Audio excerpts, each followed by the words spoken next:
अस्सलाम वालेकुम नाज़रीन, प्रोग्राम टैक्स रिफॉर्म के साथ मैं हफ्ज़ल अयूबी। नाज़रीन, मौजूदा हालात में टैक्स अहदाफ को पूरा करना किसी जुएशी लाने से कम नहीं, क्योंकि मुल्क में सियासी और मुआशी अदम इस्तेकाम की वजह से जहाँ कारोबारी ज़िंदगी मुतासर हो रहा है, वहाँ आवाम के मसाइल भी बढ़ रही हैं।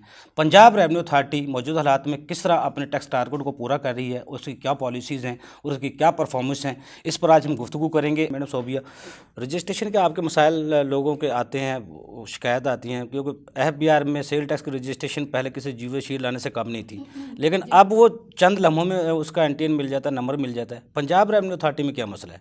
पंजाब रेवेन्यू अथॉरिटी की अगर बात की जाए तो हम लोग टैक्स फैसिलिटेशन बहुत ज़्यादा हम लोगों ने प्रोवाइड की है टैक्स पेयर्स के लिए। और बहुत लोग खुद आ सकते हैं हमारे डेस्क पे। हमारा डेस्क अवेलेबल है और वहाँ पे ऑलरेडी 4 लोग हम लोगों ने अपॉइंट किए हुए हैं जो इस चीज़ को देखते हैं, जो रजिस्ट्रेशन को देखते हैं। अगर रजिस्ट्रेशन का कोई भी प्रॉब्लम आता है तो ऑन द स्पॉट उसको सॉर्ट आउट किया जाता है।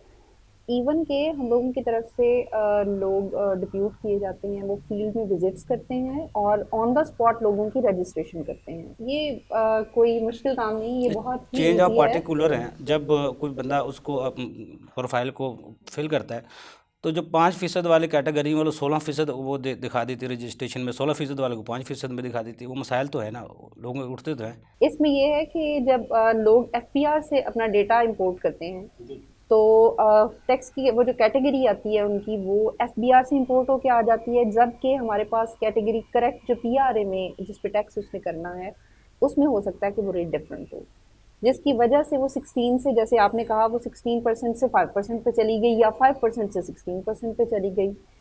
तो वो हमारे लिए फिर ये होता है कि हमें उसकी कैटेगरी, हम उसको एजुकेट करते हैं, बंदे को बुलाते हैं अपने पास, उसको प्रॉपरली फैसिलिटेट किया जाता है। मुझे नहीं लगता कि इसमें कोई इतनी ज़्यादा वो शिकायतें फ़िलहाल। शिकायतें आप जी, समझते हैं बहुत ना होने के बराबर। अच्छा, दूसरा ये भी तो है ना, वो किसी बिजनेसमैन की को अगर उसने विद होल्डिंग कर ली 100%, तो उसको भी नोटिस कर दिया जाता है आपने 100% क्यों की, हालांकि पंजाब रेवन्यू अथॉरिटी की विद होल्डिंग है ही 100% है। देखिए ये बाकी रेवेन्यू जो अथॉरिटीज़ हैं वहाँ पे लोगों का ये क्वेश्चन आता है कि आप ज़्यादा नहीं, वो परसेंट तो कमा। मसाइल दूसरा आता है, वो तो हाँ, सर्विसेज पे आता है ना। पंजाब का जो सर्विस देता है सिंध में या बलूचिस्तान में, KPK में, उनके इनपुट नहीं मिलते, उसकी वजह से आता है। ये तो दूसरा मसाइल है। अगर वो अपने 100% विद होल्डिंग करता है तो उसी को नोटिस कर दिया जाता है, आपने 100% क्यों की है, इसका वाजह करें इसको।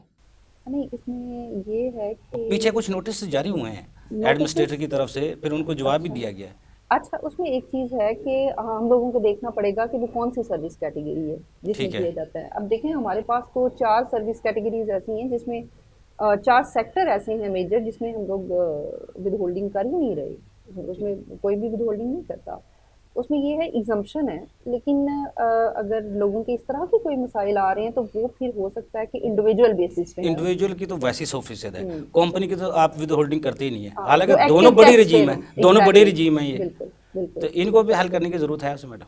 इसको भी देखने की ज़रूरत है, वो मैं बता रही हूँ जो आपको विद कि होल्डिंग के रूल्स इंडिविजुअल हैं बेसिस उनको पे। रैशनलाइज करने की ज़रूरत है। एग्ज़ैक्टली, उस पे हम लोगों की वर्किंग ऑलरेडी। ये बताइएगा, ये जो आप टैक्स पेयर को बुलाते हैं या उनको नोटिस करके बुलाते हैं, अगर कोई किसी का छापा मारना हो किसी इन्फोर्समेंट टीम ने, तो उसको बचने का, आवाम की नॉलेज के लिए उसको कौन कौन सी एहतियाती तदाबीर करनी चाहिए टैक्स पेयर को, वो कौन कौन से ऐसे कवायद हैं जिनको पूरा करना चाहिए ताकि उसके शॉप पे या उसकी फैक्ट्री पे उसके काम पे कोई छापा ना पड़े और उसको किसी के सामने ऐसा ना एम्बैरेसमेंट हो। महसूस हो, उसका जी, इमेज ख़राब हो। जी। अच्छा, इसमें कुछ चीज़ें हैं जिनको मेजर्स हैं जिनको इंश्योर करना जी चाहिए जी। टैक्स पेयर को। उसमें देखने की ये ज़रूरत है कि आया वो उसने रजिस्ट्रेशन कराई है on the time of starting the business. ठीक है। ठीक है, करेक्ट कैटेगरी में रजिस्ट्रेशन कराई हो। दूसरे नंबर पे उसमें उसने टाइमली अपनी रिटर्न सबमिट कराई हो, पेमेंट सबमिट कराई हो। तो मुझे नहीं लगता कि अगर इसमें जिसकी कोई चीज़। रजिस्ट्रेशन है उस पर भी छापा मारा जा सकता है, जी, देखिए उसमें हम लोग क्योंकि फ़िलहाल तो। FBR का हमारा जो कानून है, जो मैं समझता हूँ, वो तो ये है, जो रजिस्ट्रेशन है जिसकी, उसी को पकड़ा जाता है, जिसकी रजिस्ट्रेशन नहीं है उसको तो कभी हाथ भी नहीं डाला जाता। नहीं, इसमें हम लोगों का मैंने आपको जैसे पहले बताया कि हमारी फील्ड में विजिट्स होते हैं, लोग ऑन द स्पॉट लोगों की रजिस्ट्रेशन करते हैं जो। कितने नोटिस के बाद छापा मारा जाता है? मैं आवाम इसमें की नॉलेज के लिए, ताकि जो इस लोग इस नेट में नहीं हैं, टैक्स नेट में नहीं हैं, ताकि वो सोचें इस टैक्स नेट में आना है, हमें छापों का अंदाज़ा हो सकता है, छापा हमारे कारोबार में पड़ सकता है, लोगों में एक इमेज बना होता है लोगों का, वो ख़राब ना हो। जी, जी, आपकी बात बिल्कुल दुरुस्त है। उसमें हम लोग फ़ौरी तौर पे कोई एक्शन नहीं लेते और अब तो वैसे भी कोई कोएर्सिव मेजर नहीं लिया जा रहा। हम लोग उसको प्रॉपर टाइम देते हैं टैक्स पेयर को और ठीक है। लेट्स सपोज़ दैट हम लोग फर्स्ट नोटिस अगर कर रहे हैं तो हम लोग उसको 10 टू 14 डेज़ दे रहे हैं कि आप आएँ, आप हमारे पास रजिस्ट्रेशन कराएँ, हम आपके मसाइल सुनने के लिए तैयार हैं। ठीक है। ठीक है?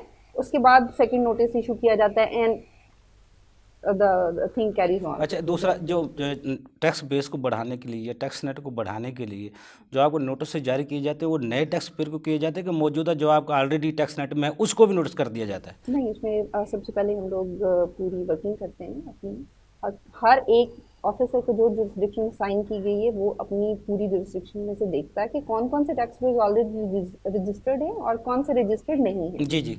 तो हम लोग रजिस्ट्रेशन के लिए नोटिस उनको किए जाते हैं जो ऑलरेडी रजिस्टर्ड ना हो, जो पीआरए में ऑलरेडी रजिस्टर्ड नहीं। दूसरों से डाटा मिल जाता है। फिर तो टैक्स बेस को बढ़ाना बहुत ही आसान है। आप क्या समझते हैं पंजाब में कितना टैक्स बेस होगा सर्विसेज के वाले से?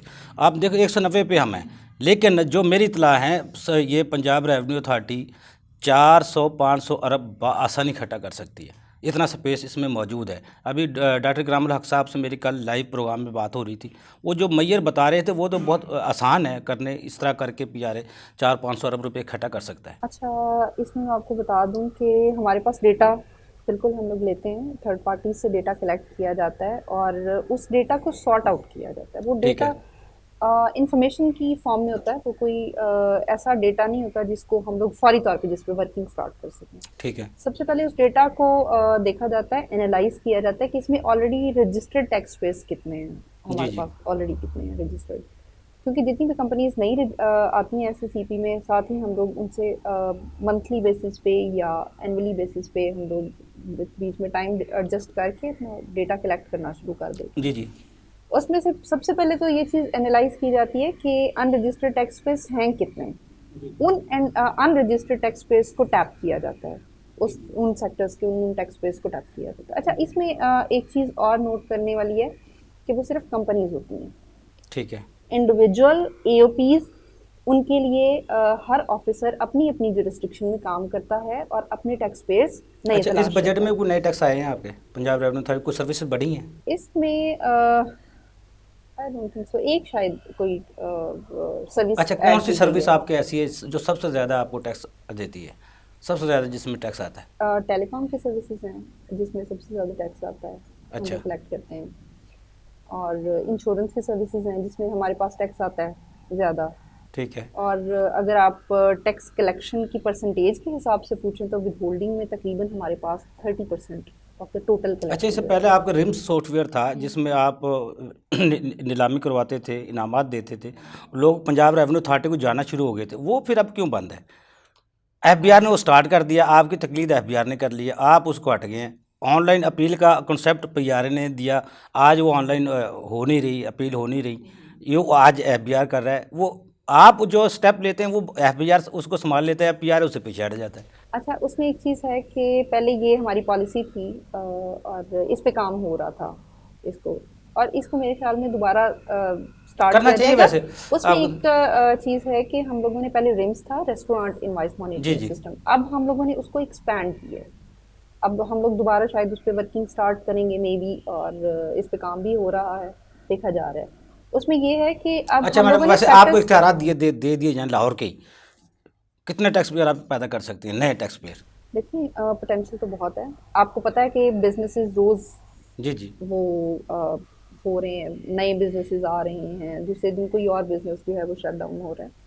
तो इसमें टैक्स पेयर्स की अगर देखा जाए तो काफ़ी ज़्यादा टैक्स पेयर्स हैं जिनको टैप करना भी बाकी है, और इस पे काम कॉन्टिन्यूसली हो रहा है। इसमें कोई प्रेशर भी आता है आपको, इन्फोर्समेंट ऑफिसर को प्रेशर भी आता है पॉलिटिकल, ये इसको रोक छोड़ दें, इसको रख लें, इसको छोड़ दें? नहीं, अल्हम्दुलिल्लाह इस चीज़ में मैं एक चीज़ आपको बता दूं कि पीआरए में हम लोगों पे, हम ऑफिसर्स पे जो डायरेक्टली अपनी अपनी जुरिस्डिक्शन देखते हैं, हम पे इस तरह का कोई प्रेशर नहीं आता कि आप फलां टैक्स पेयर को पकड़ लें या फलां को छोड़ दें, मतलब जैसी वो लैंग्वेज होती है लोगों की कि ठीक है। इसको छोड़ दिया है और इसको पकड़ लिया है, इस तरह की चीज़ें नहीं होती।